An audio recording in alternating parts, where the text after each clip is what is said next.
Captain Al has been something of a revelation in his 7 seasons at stud, achieving an average of 77% of winning fillies to runners with his first crop and 78% winners to runners with his colts from his 2nd season.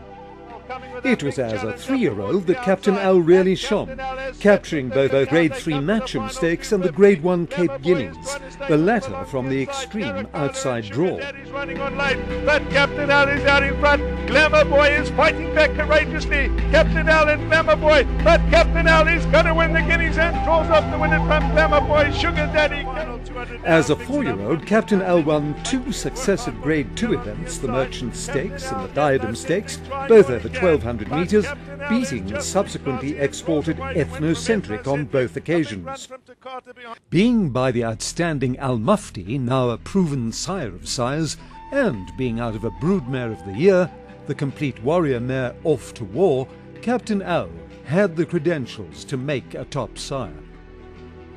Again, he's a horse of enormous quality, outstandingly well conformed and oozing class. It was not surprising, therefore, that Captain Al achieved the highest ever number of juvenile first crop winners in South African racing history. Captain Al achieved an average price of 370,002 rand for the 26 yearlings by which he was represented at the 2008 National Yearling Sale, with the highest price achieved being 1,800,000 rand for a filly named Madame Al, out of a Grade 1 placed daughter of National Emblem, consigned by Klawervlei stud and bought by Team Valor.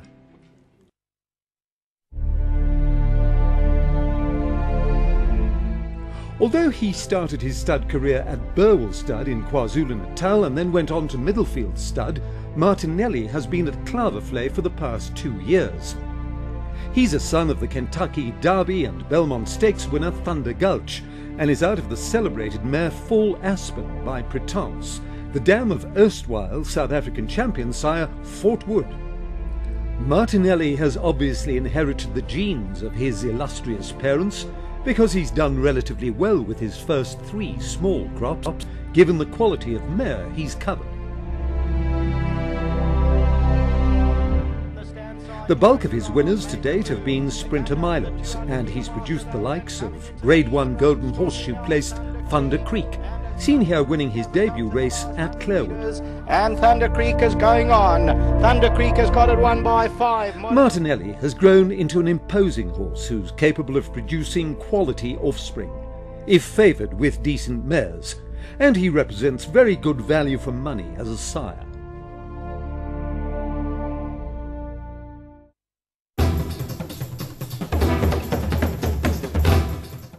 Of the stallions currently standing on the farm at Klawervlei, Albert Hall, a son of Dane Hill, is the most recent arrival, having begun his stud career in 2007.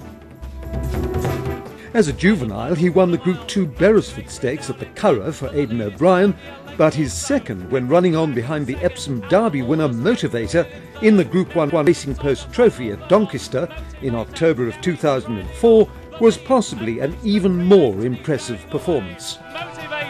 He's the real deal, and he wins the Racing Post Trophy. Motivator, much the best. Albert Hall in second. Although he won his first 2 starts in South Africa for Charles Laird, the second of them by 8 lengths, he was never quite able to recapture his juvenile form in the Northern Hemisphere, and retired to stud as a winner of 4 races from just 8 starts. But Albert Hall to come out and win by 6 or 7 lengths. His sire, Dane Hill, needs no introduction, having been one of the most influential sires of sires in both hemispheres for the past 50 years. His dam, Al Thurab, who won over 1,600 metres in the UK, is by the great Derby winner Roberto, himself the sire of South African champion sire Al Mufti. And she hails from the same female line as Russian Revival, whose progeny have begun to make their mark in South Africa. Albert Hall rates a good choice of sire for mares with Roberto affinities, for stallions from the Danzig line, including National Assembly and National Emblem, and mares whose ancestry traces back to Hyperion, with Fort Wood, Rakeen and Badgerland mares being numbered among these.